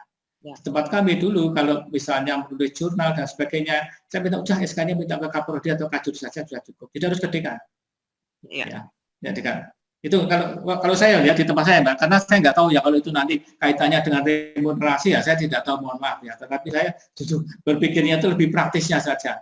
Ya, lebih praktisnya saja bisa dipakai dan bisa digunakan cepat ya, karena juga sulit ya namanya manusia ya, namanya manusia itu nanti minta ini dia pas lagi sedang nggak moodnya dengan kajurnya atau kaprodinya juga repot itu, nanti harus ke tempat lain, nah itu yang kadang-kadang juga susah menghadapi hal-hal itu ya. Kalau saya cari praktisnya mana yang menguntungkan, itu aja. Ya. Terima kasih. Iya, sangat bermanfaat sekali Prof. Antariksa. Prof, untuk yang pertanyaan materi Prof. Antariksa sudah didapatkan, sebentar lagi akan di-share oleh panitia di link, banyak yang bertanya juga. Ini Prof, selanjutnya dari Bu Lili, siapa yang mengisi feeder kita? Infonya bias katanya, didapat dari siapa? Gitu Prof. Antar. Begini, untuk mengisi feeder ya Bu, ya, Bu Dokter, feeder ya. Ya, untuk mengisi feeder itu sama yang mengisikan feedernya Bapak Ibu mengajar. Ya, kalau Ibu Bapak buka di sister itu kan tiba-tiba ada nama mata kuliah yang Ibu Bapak ajarkan. Ya, dulu yang mengisi siapa? Yaitu yang bertanggung jawab untuk mengisikan itu. Oh iya. Jadi feedernya jurusan itu yang memasukkan data-data mata kuliah yang Bapak Ibu semua ajar, sehingga Bapak Ibu waktu buka sister keluar, Bapak ada mata kuliah ini saya. Nah itu siapa yang masukkan? Nah itu yang bertanggung jawab. Ya, yang masukkan itu ya Prof ya? Menginputkan, yang menginputkan itu. Iya. Pertanyaan selanjutnya, untuk mengajukan aktivitas mengajar di luar UB, di luar penugasan yang tidak tercatat oleh PS, data dukungnya apa saja Prof? Begini ya, bukti tadi ya, jadi sama dengan waktu kita mengajar internal di jurusan, di prodi atau di fakultas lain di dalam UB tadi, ada bukti, ada surat penugasan, ada SK-nya, ada bukti-bukti tadi, misalnya daftar hadir, nilainya, UAS dan sebagainya, itu sebagai bukti. Tapi ada surat ya, ada surat penugasan. Karena ini pernah saya tanyakan ya waktu sosialisasi itu, bagaimana kalau ada dosen mengajar di luar kampus? Boleh, asalkan ditugaskan. Selama ditugaskan Pak Dekan mengajar, silahkan bukti SK-nya ini loh. Nah, nanti diuploadkan. Kemudian bukti nilai UAS-nya ini loh. Nah, daftar hadir mahasiswanya ini, daftar hadir dosennya ini loh. Nah, itu nanti diuploadkan. Buktinya itu. Buktinya. Oke, Prof. Satu lagi Prof. Anta, data dukung yang disebutkan dalam rubrik beberapa tidak memerlukan ST karena berbasis output, misalnya publikasi. Jadi apakah boleh kita tidak melengkapi ST dan output yang ada sudah bisa diakui dan dilaporkan? Ya, begini Bu Dokter ya. Memang yang dulu itu ada, yang sekarang memang belum tercantum. Nanti akan saya cross-check-kan lagi. Yang penting bukti tadi diuploadkan ya, bisa URL-nya, bisa bukti dokumennya diuploadkan. Kalau yang dulu, kenapa itu harus ada pertimbangannya? Karena begini, kalau kita penelitian, pengabdian itu bisa diketahui atasan, karena ada tanda tangan kontraknya, tahu ini. Tapi kalau publikasi itu kan dilakukan masing-masing pribadi, di mana saya nulis Ibu tidak tahu, saya nulis Kajur saya tidak tahu. Nah itu maksudnya dulu ada surat tugas itu agar apa yang kita laksanakan, entah itu menulis buku, publikasi itu diketahui atasan. Itu saja dasarnya dulu. Tapi ini akan saya tanyakan lagi nanti, boleh nggak seperti itu? Kalau saya ada itu supaya terrecord dan atasannya tahu, oh ini nulis publikasi internasional, oh ini nasional, oh ini nulis buku. Itu pertimbangannya begitu Bu Dokter. Ya. Kalau reviewer Prof, masuk Pengmas atau penunjang? Reviewer itu masuk penunjang kalau ada di dalam sister ada. Jadi gini, Ibu bisa melihat di sisternya ada Pak. Nanti reviewer BKD, reviewer Serdos, penilaian angka kredit, apalagi banyak kok itu. Nanti bisa memilih sana. Ada reviewer jurnal misalnya. Penunjang, masuk ke penunjang. Ya. Sampun Prof. Antariksa, terima kasih atas waktunya dan bermanfaat sekali, diskusinya masih banyak tapi waktunya sudah sudah cukup. Terima kasih Prof. Antariksa atas waktunya. Ya, kita menginjak ke pembicara kedua. sebelum ke pembicara kedua, saya sebutkan ininya dulu ya, riwayat hidupnya. Pak Farid Sudianto, sarjana hukum, unit kerjanya di bagian kepegawaian kantor pusat. Beliau tim BKD dari UB ya. Kalau kita sudah serdos biasanya sering sekali berhubungan dengan Pak Farid karena beliau yang bertanggung jawab atas serdos kita. Saya persilahkan untuk pemateri kedua dengan judul Praktek Update Mengisi Sister. Silahkan Bapak Farid Sudianto, sarjana hukum. Terima kasih Dr. Delia atas waktu yang diberikan kepada saya. Assalamualaikum warahmatullahi wabarakatuh. Yang kami hormati pimpinan dari Fakultas Kedokteran dan Bapak Ibu dosen di Fakultas Kedokteran. Untuk mempersingkat waktu, mohon izin untuk share screen dulu.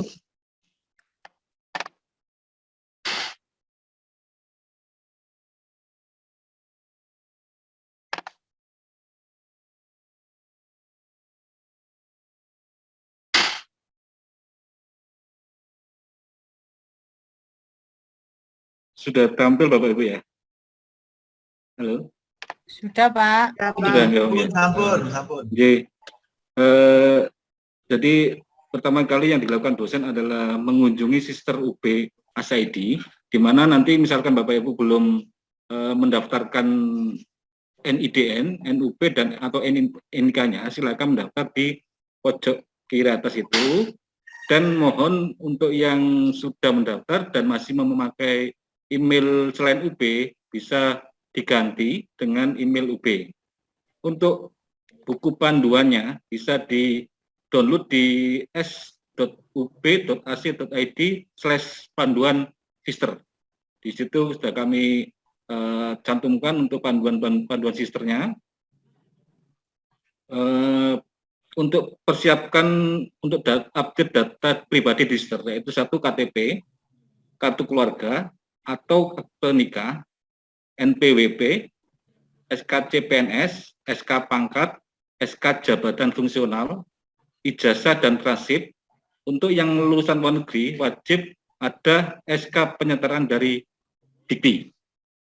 Dan semua itu dalam bentuk JPEG atau PDF, di-scan asli yang berwarna dengan ukuran maksimal 5 MB.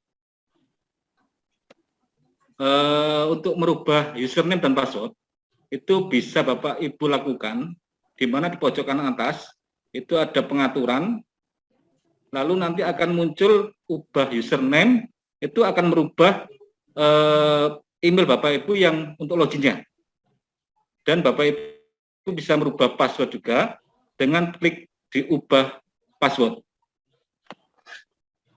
Di dalam sister itu ada menu-menu, di mana menu profile, kualifikasi pendidikan, kompetensi, portofolio, baik itu pendidikan, penelitian, pengabdian, penunjang, dan reward. Layanan PAK, layanan BKT, dan layanan serdos. Untuk menu profilnya, itu data pribadi, in passing, dan berarti adalah wajib diisi oleh Bapak Ibu untuk diupdate. In passing tidak wajib diisi karena itu untuk in passing yang tahun 2001, di mana dari lektor madya atau lektor kepala madya itu menjadi lektor kepala gitu. Untuk tiganya, jabatan fungsional diupdate oleh Bapak Ibu dosen. Kepangkatan juga diupdate oleh Bapak Ibu dosen. Penempatan nanti akan diupdate oleh admin PDPT Dikpt, di mana admin PDPT itu berpedoman pada SK, baik itu SK penempatan home base dari dekan maupun SK penempatan dari rektor atas ajuan dari fakultas. Lalu keenam, kualifikasi dan kompetensi diupdate oleh dosen. Untuk sejak SK genap 2020 dan 2021 yang dikatakan oleh Prof. Antariksa tadi adalah pelaksanaan pendidikan diinput dari feeder PD Dikti, Prodi atau jurusan. Jadi Bapak Ibu misalkan tidak ada mata kuliah yang di sister untuk periode genap 2020 maupun 2021, maka silakan Bapak Ibu melaporkan ke PD pengelola feeder atau pengelola di Siakat, di prodi maupun di jurusan. Itu sudah ada pegawai yang menginputkan. Lalu pelaksanaan penelitian di input manual atau sync dengan Sinta. Lalu pelaksanaan pengabdian di input manual juga oleh Bapak Ibu dosen. Penunjang juga di input oleh manual oleh Bapak Ibu dosen. Reward juga di input oleh Bapak Ibu dosen secara manual. Lalu ini menu-menu yang ada di pendidikan. Ada yang membimbing seminar, kuliah kerja nyata, membimbing, semuanya tadi dari inputan di feeder. Dan untuk feeder sendiri ada dua, di mana feeder dalam hal pembimbing, menguji dan perkuliahan itu oleh bagian akademik, baik itu di prodi atau jurusan, dan untuk aktivitas mahasiswa, misalkan membina kegiatan mahasiswa, pengembangan program kuliah, itu dilakukan oleh feeder, pegawai di feeder di kemahasiswaan, baik itu di prodi maupun di jurusan. Lalu untuk penelitian, itu ada buku, jurnal, proceeding, dan mengedit karya ilmiah, dan lain-lainnya. Untuk pengabdian, baik itu yang diisikan menduduki jabatan pimpinan lembaga ataupun yang 5 poin ini. Lalu untuk penunjang, jadi misalnya Bapak Ibu nanti ada surat tugas atau apa bisa dimasukkan secara manual di sister, dimasukkan sendiri. Lalu syarat pengguna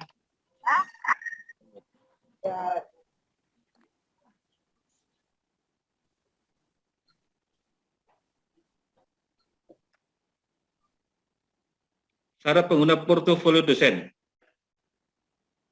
Jadi dosen yang dapat menggunakan portofolio dosen dalam sister harus memenuhi persyaratan di mana tercatat sebagai dosen dalam pangkalan data pendidikan tinggi (PDDikti), dan 2, memiliki NIDN, NIDK, dan NUP.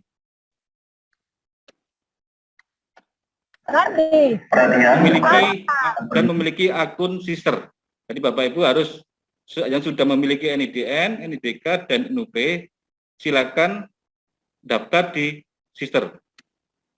Lalu ini alur untuk perubahan data, verifikasi, dan validasi, di mana nanti Bapak Ibu mengajukan perubahan, nanti akan divalidasi oleh kepegawaian di PT, lalu setelah disetujui, nanti bisa masuk ke Dikti. Apabila ditolak, maka Bapak Ibu akan merevisi lagi apa keterangan penolakan tersebut.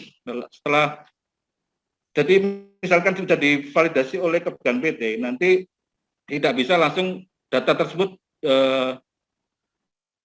menjadi berubah, tetapi harus menunggu dari validasi dari Dikbud, karena setelah divalidasi oleh Dikbud, maka data tersebut akan berubah sesuai dengan yang Bapak Ibu update. Lalu ini catatan dalam mengupdate data pribadi yang kami sering jumpai bahwa banyak sekali ajuan-ajuan itu masih di draft seperti ini. Itu jadi setelah Bapak Ibu mengisi, setelah simpan itu biasanya ditinggal. Oh, sudah masuk, tapi ternyata tidak, itu belum masuk. Jadi ada tahap lagi di mana harus Bapak Ibu harus klik ajukan perubahan data. Apabila lupa, maka nanti akan tampil di riwayat ajuan perubahan seperti ini, draft, diajukan, disetujui, ditolak, atau ditangguhkan. Nanti ya Bapak Ibu silakan cek di sister masing-masing Bapak Ibu. Nanti kalau status draft ajuan, maka otomatis itu belum masuk ke perguruan tinggi. Jadi kepegawaian di perguruan tinggi masih tetap di sistemnya Bapak Ibu. Dan itu tidak akan berubah sama sekali.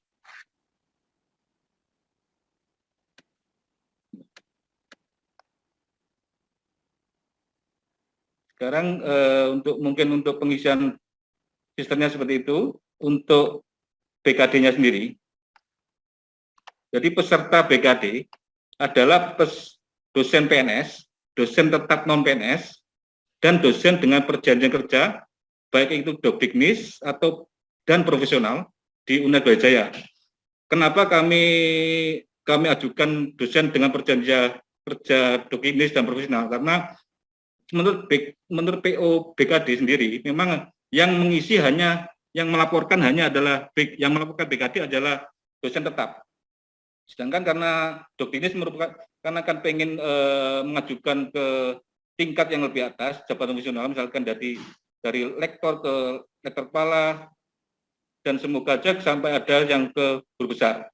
Ya, makanya itu kami membuat bahwa BKD ini harus dikerjakan juga oleh Dokdiknis maupun dosen yang profesional. Dan dosen yang sedang tugas belajar wajib melaporkan kemajuan dirinya pada setiap semester. Jadi nanti Bapak Ibu yang status tugas belajar masih wajib untuk melaporkan kemajuannya di sister. Jadi tidak seperti dulu yang kita memakai shadow, nanti tidak perlu mengisi, tapi di sister sekarang ini harus mengisi. Karena nanti untuk serdos juga bahwa nanti ada kriteria syarat tertentu di mana misalkan dua tahun harus ikut BKD dengan nilai memenuhi, dan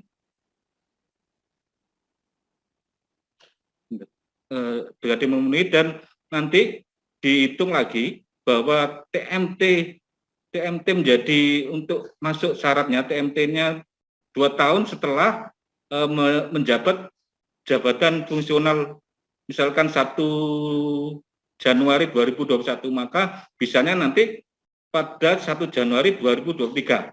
Tapi ini kami belum masih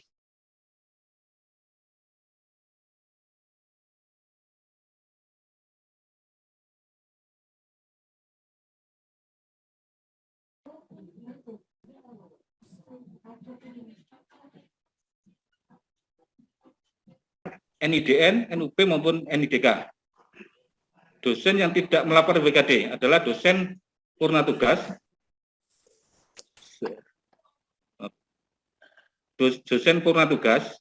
dosen luar biasa, kontrak kerja fakultas, dan dosen yang sudah pensiun.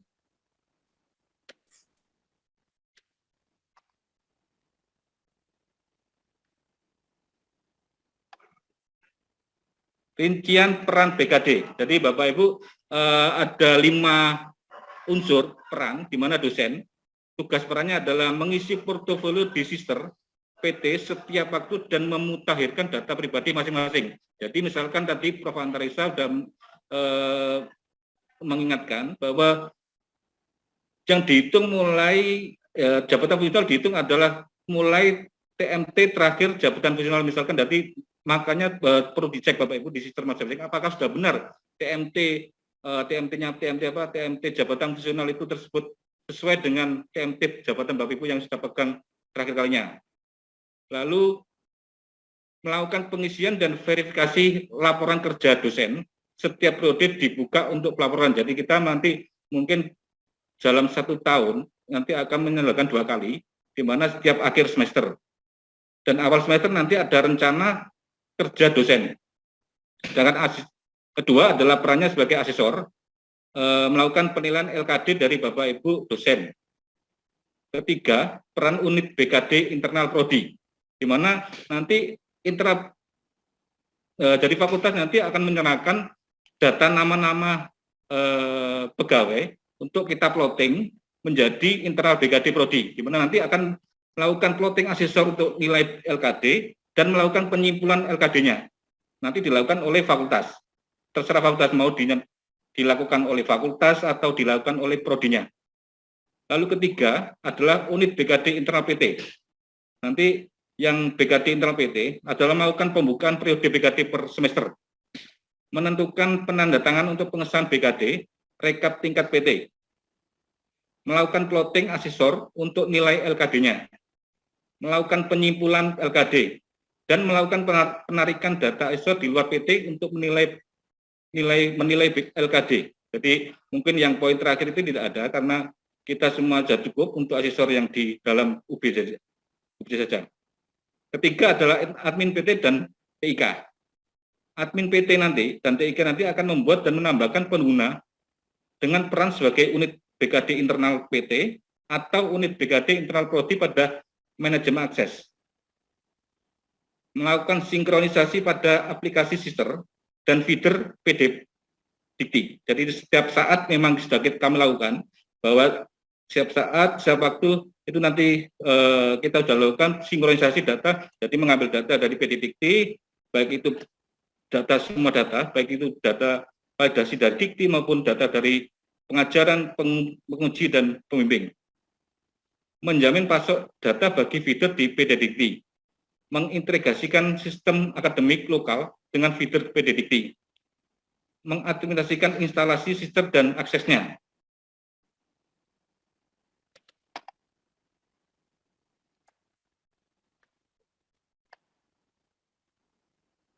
Penyusunan laporan beban kerja dosen, di mana nanti Bapak Ibu merencanakan terlebih dahulu rencana kerja dosen atau kita singkat pun RKD, disampaikan pada awal semester yang akan ditumbuh. Jadi maksimal 16 SKS, minimal 12 SKS tiap semesternya. Bagi yang tidak tugas dengan tugas tambahan.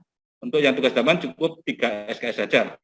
Kedua, setelah rencana nanti akan melaporkan laporan kinerja dosen LKD disampaikan pada akhir semester yang sudah jalani. Nanti dan disertai dengan bukti dukung. Jadi nanti setelah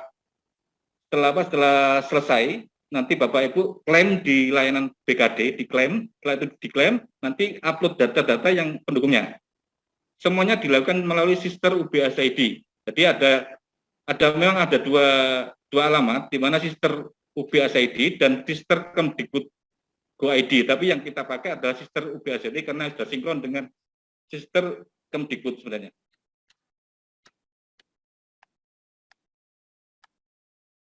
Catatan.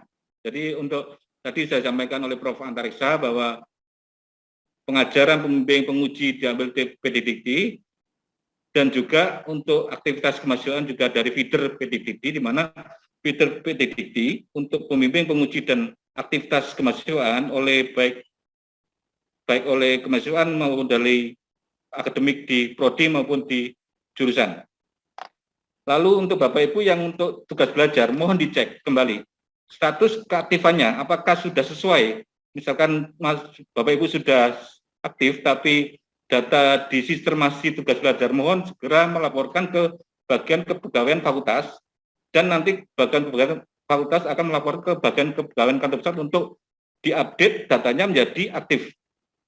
Karena ini penting, karena nanti untuk Sepdos, untuk BKD, dan untuk lain-lainnya, untuk kepentingannya.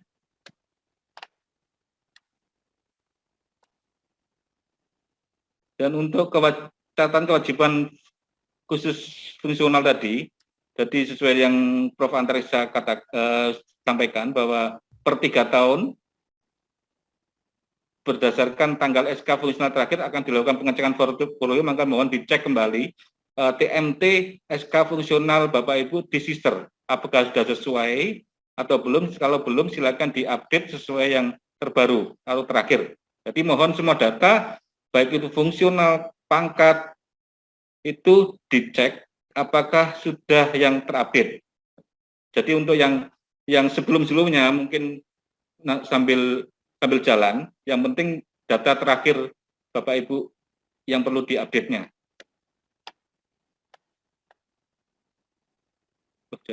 Jadi cukup itu, mungkin karena kami masih menunggu update sisternya dari Dikti per tanggal 1 Juli, mungkin karena kami belum bisa trial langsung, jadi mohon maaf belum bisa menyampaikan apakah sudah benar data yang pernah disampaikan oleh pernah dilaksanakan di PO, karena PO kan mohon maaf, apakah muncul ini ya? Halo? Ya, Pak Farid. Keluar Bu, yang PDF-nya. Belum itu Pak Farid. Belum. Terima kasih, ini baru terima kasih.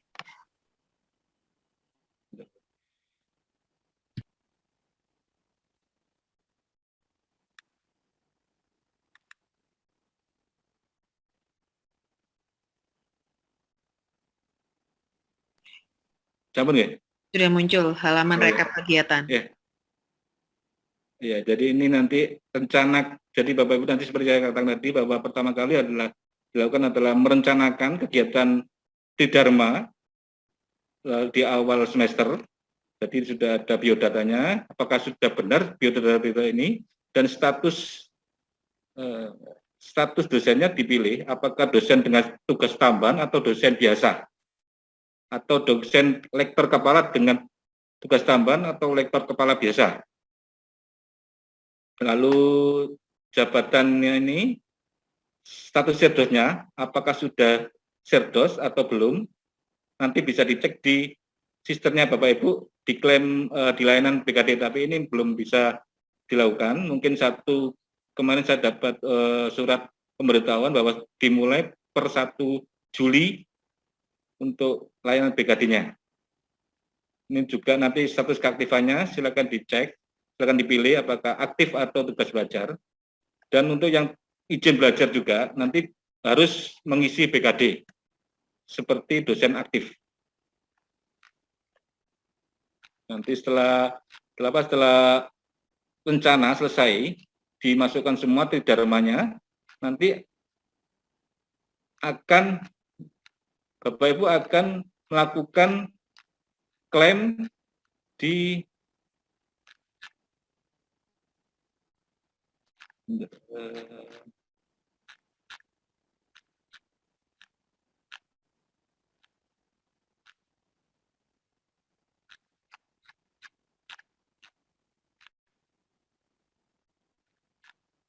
jadi ini untuk penelitian-penelitiannya yang akan nanti Bapak Ibu isikan, jenis kegiatan SKS-nya nanti setelah beban SKS juga otomatis tersimpan.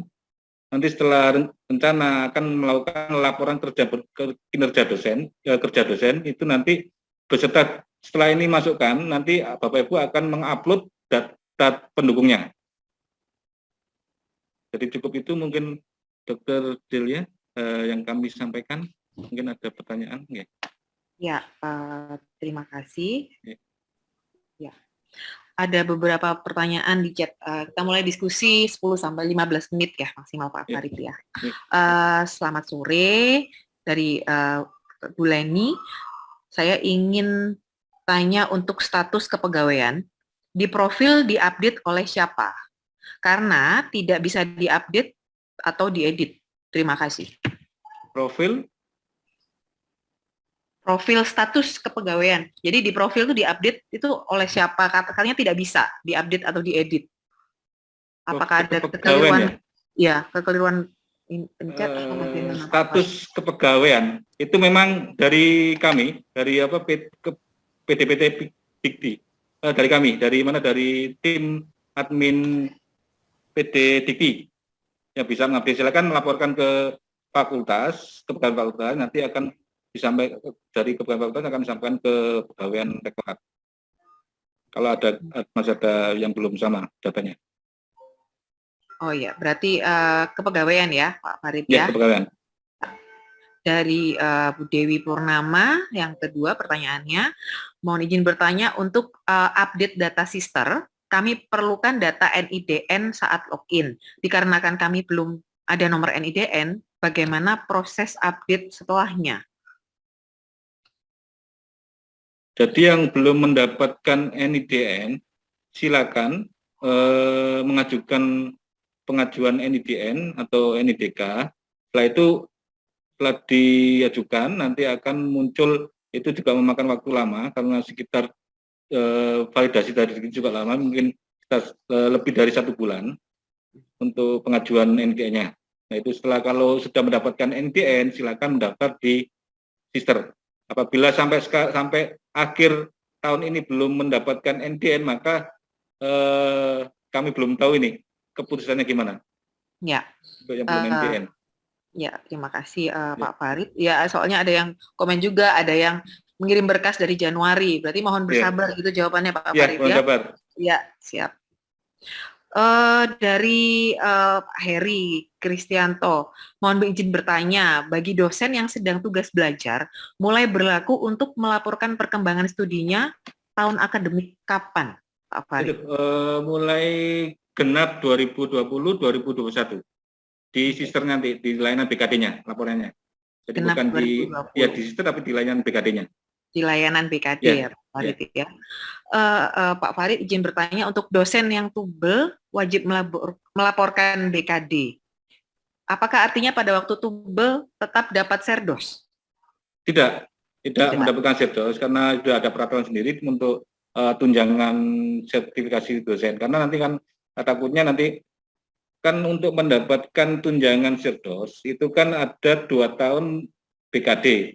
BKD di mana misalkan tengah-tengah 1 tahun tugas belajar, 1 tahunnya ngisi BKD. Jadi misal bukan 1 tahun tapi per semester ganjilnya tugas belajar lalu genapnya aktif. Bisa gitu kan. Nah, nanti takutnya karena tunjangan itu kan 2 semester atau 1 tahun, maka salah satunya harus diisi, harus dilaporkan kemajuan kinerja kemajuan tugas belajarnya. Oke. Ya, terima kasih. Ya. Selanjutnya dari Putri Yudani. Saat kemarin mengupdate data penelitian, tapi tidak bisa karena tiap kali ada tulisan peran harus diisi. Padahal peran ketua tidak bisa diisi karena muncul tidak bisa diklik, Pak Farid. Nah, persoalan klik. Ini Pak Farid. Saya mohon izin untuk share screen dulu sebentar. Ya, karena ini persoalan klik soalnya ya Pak ya, Farid. ya. Harus tutorial. Ya. Ya, tutorial. Ya. Sudah muncul nggih? Sudah muncul. Saya pinjam Prof akunnya. Jadi Mas, untuk penelitian tadi yang Bapak Ibu tidak bisa klik tadi, silakan tambah. Lalu di sini ada pilihan-pilihan melaksanakan kegiatan. Di sini juga ada pilihan lagi, diklik lagi sampai ada muncul biru. Ini sebagai ketua. Apabila ini tidak dipilih, maka Bapak Ibu tidak bisa memilih di sini sebagai ketua. Misalkan kami ganti sebagai anggota, maka otomatis di bawahnya akan muncul sebagai anggota. Dan nanti Bapak Ibu akan bisa memilih juga dosen dari perguruan tinggi lainnya. Bisa dipilih. Lalu setelah diklik, silakan isikan judul kegiatannya.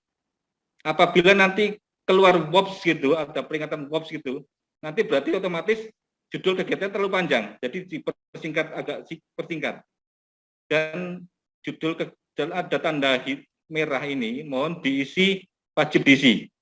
Afiliasi ini juga wajib diisi. Kelompok bidang juga silakan dipilih. Tahunnya wajib diisi, tahun kegiatan juga wajib diisi. Dan rupiahnya juga wajib diisi.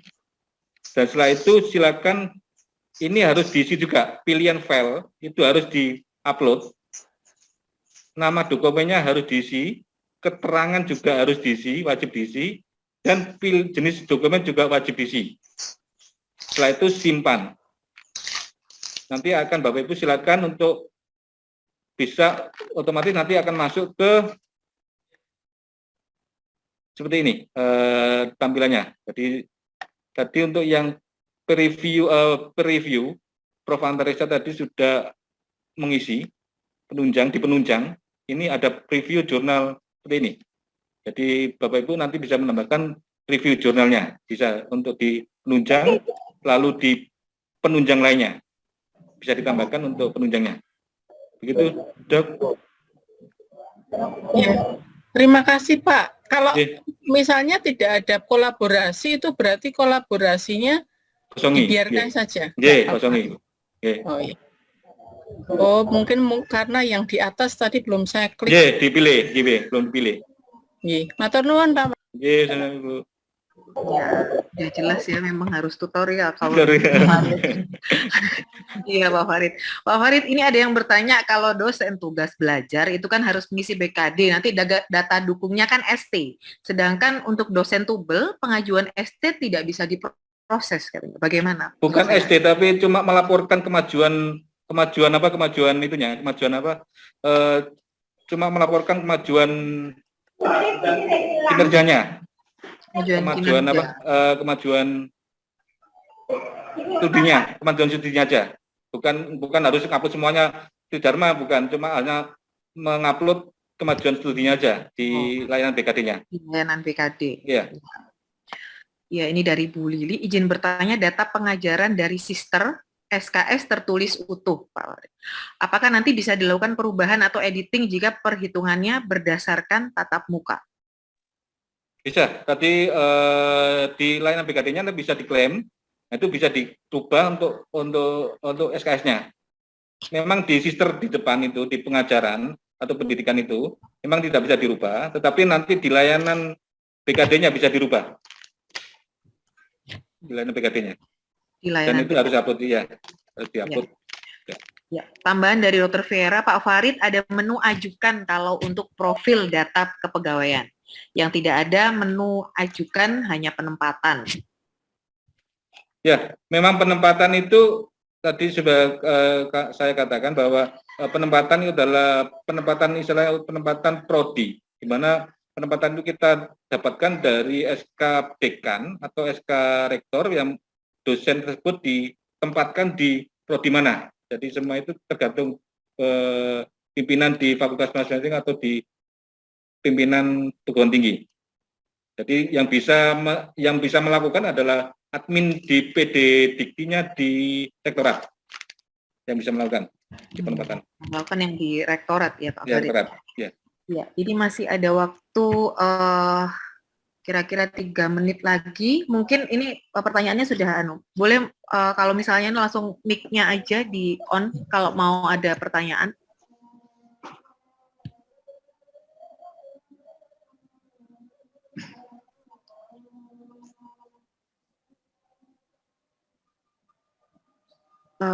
Oh, ini ada dari Dr. Nani yang di atas. Oh, enggak, sudah dibenarkan oleh Bu Tri Wahyu Astuti. Tidak ada lagi? Saya sedikit tambahan bisa, Bu Dokter? Oke, siap, Prof. Anta. Monggo.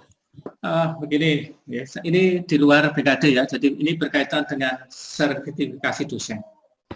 Karena di tahun ini juga akan ada sertifikasi dosen, ternyata juga ada perubahan besar di dalam sertifikasi dosen.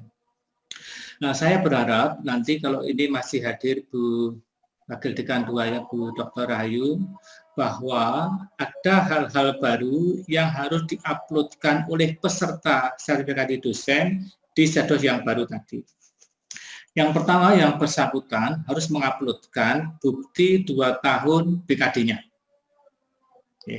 Itu harus diuploadkan. Yang berikutnya harus ada bukti video.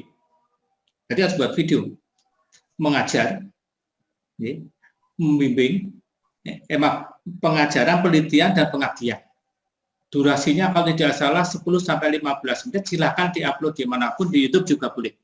Jadi ada bukti mata kuliah yang diajarkan ya, secara virtual, itu diupload. Karena nanti penilaian tidak hanya pada dokumen, oleh asesor juga akan dilakukan pada bukti-bukti tadi. Misalnya pengabdian yang dianggap unggulan apa, nah, coba itu diceritakan dalam sebuah video, lalu diupload. Kemudian penelitian juga gitu, yang dianggap unggulan, yang dianggap terbaik oleh si dosen tersebut, dibuat video dan itu coba diupload. Ya, jadi mohon ini bisa dipersiapkan sekarang, supaya barangkali nanti kalau turun, ya gelombang 1 atau gelombang 2, saya belum tahu Mas Farid ya gelombang berapa bisa turun, dan ternyata ada dosen-dosen FK bisa diikutsertakan, sudah siap. Ya, jadi BKD tadi ada pengesahan dari pimpinan, berarti dekan saja sudah cukup, itu diuploadkan selama 2 tahun. Dan tadi penelitian, pengabdian, kemudian mata kuliah yang diajarkan. Itu saja tambahannya, mudah-mudahan bisa dipersiapkan dengan baik. Terima kasih. Ya, matur nuwun Prof. Anta atas tambahannya. Karena waktu sudah habis, maka saya izinkan untuk menyampaikan key point ya. Dari pembicara pertama, Prof. Antariksa, BKD tahun ajaran 2020-2021, ini yang semester genap ya Prof ya. Di mana semua kegiatan yang terpenting ada bukti dari kegiatan yang dilaksanakan oleh tiap dosen, bisa bukti bimbingan berupa daftar hadir, nilai, atau foto kegiatan, atau hasil produk dari wirausaha, proses produksi, dan surat permintaan sebagai reviewer atau pembicara. Kegiatan yang melibatkan mahasiswa akan diinput oleh admin feeder PD Dikti. Untuk yang AA dan lektor, wajib menulis buku ajar atau buku teks atau publikasi ilmiah dengan kurun waktu 3 tahun. Ya, untuk key point pembicara kedua, Pak Farid, profil sister diupdate oleh tim PT Dikti, lapor ke fakultas. Untuk pengajuan NIDN 1 bulan bisa lebih. Untuk proses tubel, melaksanakan BKD genap 2020-2021 dan tidak ada tunjangan serdos. Melaporkan kemajuan studinya bisa diklaim dan untuk ubah SKS-nya di layanan BKD bisa dirubah. Gitu, Pak Farid, sekiranya untuk akhir acara ini saya serahkan kembali kepada MC Mbak Nia. Terima kasih. Baik, terima kasih dokter. Dan dengan demikian berakhirlah acara materi dan diskusi pada hari ini. Kami ucapkan terima kasih juga kepada para pemateri kita pada hari ini. Bapak Profesor Insinyur Antariksa, Magister Engineering PhD, dan Bapak Farid Suhdianto SH. Dan kami ucapkan juga terima kasih kepada moderator kita, Dr. Delia Widasmara, SPK Konsultan. Dan mengingatkan kepada Bapak Ibu sekalian, untuk bagi yang belum mengisi presensi kehadiran, kami ingatkan kembali untuk dapat mengisi dan link dapat dilihat pada room chat. Dengan demikian berakhirlah acara sosialisasi beban kinerja dosen dan update sister Fakultas Kedokteran Universitas Brawijaya. Terima kasih atas kesediaan Bapak Ibu untuk bergabung pada Zoom meeting hari ini. Saya mewakili panitia yang bertugas. Mohon maaf atas segala kekurangan. Terima kasih. Wassalamualaikum warahmatullahi wabarakatuh. Waalaikumsalam warahmatullahi wabarakatuh. Terima kasih, Prof. Terima kasih. Sama-sama, terima kasih banyak diberikan waktu. Dan mohon maaf bila ada hal yang tidak berkenan, saya mohon maaf sebesar-besarnya.